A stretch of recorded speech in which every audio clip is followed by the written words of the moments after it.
যে কিছু ছোট সমস্যার জন্য বড় বড় ক্ষতি হয়ে যাচ্ছে আপনাদের। সেই ছোট সমস্যাগুলো কি? সেই ছোট সমস্যাগুলো হলো পুরনো আধার কার্ড, পুরনো ভোটার কার্ড, পুরনো রেশন কার্ড। অনেকেই আপডেট করেছে আধার কার্ড, অনেকে আপডেট করেছে ভোটার কার্ড, রেশন কার্ড, কিন্তু সে আপডেট রেশন কার্ডটা সে সামাজিক প্রকল্পের যখন অনলাইন আবেদন করছে তখন দেয় না। অনেকের আধার কার্ডে দেখা যায় যে জন্ম সালটা শুধু দেওয়া আছে, তারিখ আর মাসটা কিন্তু উল্লেখ করা নেই। সেই জন্মসাল শুধুমাত্র দেওয়া আধার কার্ডটাই কিন্তু সামাজিক প্রকল্পে অনলাইন করার সময় দিয়ে দিল, কিন্তু যখন অনলাইনে টিপলো তার জন্মসালটা এক, আর যখন স্ক্যান করে আপলোড দিচ্ছে তখন দেখা যাচ্ছে তার ডকুমেন্টসে জন্মসাল আলাদা আছে। কোনো সরকারি অফিসার আপনার আধার কার্ড দিয়ে সার্চ করে দেখতে যাবে না, কারণ তার হাতে তখন সময় থাকে না যে আপনার আধার কার্ড এবং আপনি যে জন্মসালটা, ডেট ও তারিখটা উল্লেখ করেছেন সেটা এক আছে কিনা।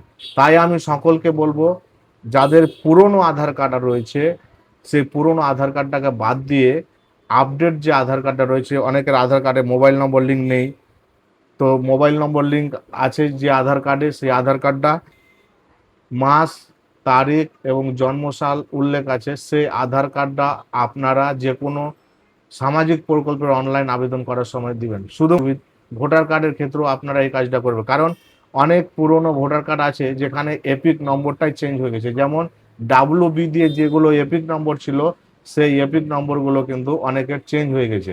তারপরেও সেই পুরনো ভোটার কার্ডটা দিয়ে অনেক সামাজিক প্রকল্পের আবেদন করে দিচ্ছে, সেই কারণে কিন্তু অনেকের হচ্ছে না। তাই আমি সকলকে বলছি, যাদের পুরনো ভোটার কার্ড আছে অবশ্যই আপনারা লক্ষ্য রাখবেন যে বর্তমান যে ভোটার লিস্ট রয়েছে সেই ভোটার লিস্টে যে এপিক নম্বরটা রয়েছে আর আপনার পুরনো ভোটার কার্ডে যে এপিক নম্বরটা রয়েছে সেটা এক আছে কিনা। অনেকের পুরনো ভোটার কার্ডের নামের ভুল রয়েছে বা বাবার নামের ভুল হয়েছে, হয়তো দেখা গেলো যে অনলাইনে ঠিক আছে। তাই আমি সকলকে বলছি যে আপনাদের যাদের পুরনো Aadhaar card, voter card, ration card রয়েছে সবগুলোকে চেঞ্জ করুন, চেঞ্জ করে নতুন আপডেট যে আধার কার্ড, ভোটার কার্ড আছে সেটা অনলাইন থেকে বের করুন, বা অনেকের বাড়িতে বের করা আছে সেটা ব্যবহার করছে না, তো সেটা ব্যবহার করুন। এক কথায় নতুন আধার কার্ড, ভোটার কার্ড, রেশন কার্ডগুলো আপনারা যে কোনো সামাজিক প্রকল্পের অনলাইন করুন বা যে কোনো কাজে দেন, আপনারা নতুনগুলো দিবেন। অনেকেই যে এখন যে ঘরের ডকুমেন্টস দিচ্ছেন তাদেরকেও বলছি সেখানে রেশন কার্ডও লাগছে, আধার কার্ডও লাগছে, তো আপনারা অবশ্যই নতুন রেশন কার্ড, নতুন ভোটার কার্ড এক কথায় অনলাইন থেকে বের করে যেটা আপডেট আধার কার্ড আছে, আপডেট রেশন কার্ড আছে, সেগুলোই আপনারা দিয়ে যে কোনো কাজে দিবেন। সেটা ঘরের জন্য হোক বা আয়ুষ্মান ভারতের যে ফর্ম ফিল আপ চলছে সেটার জন্য হোক বা অন্নপূর্ণা যোজনার জন্য হোক।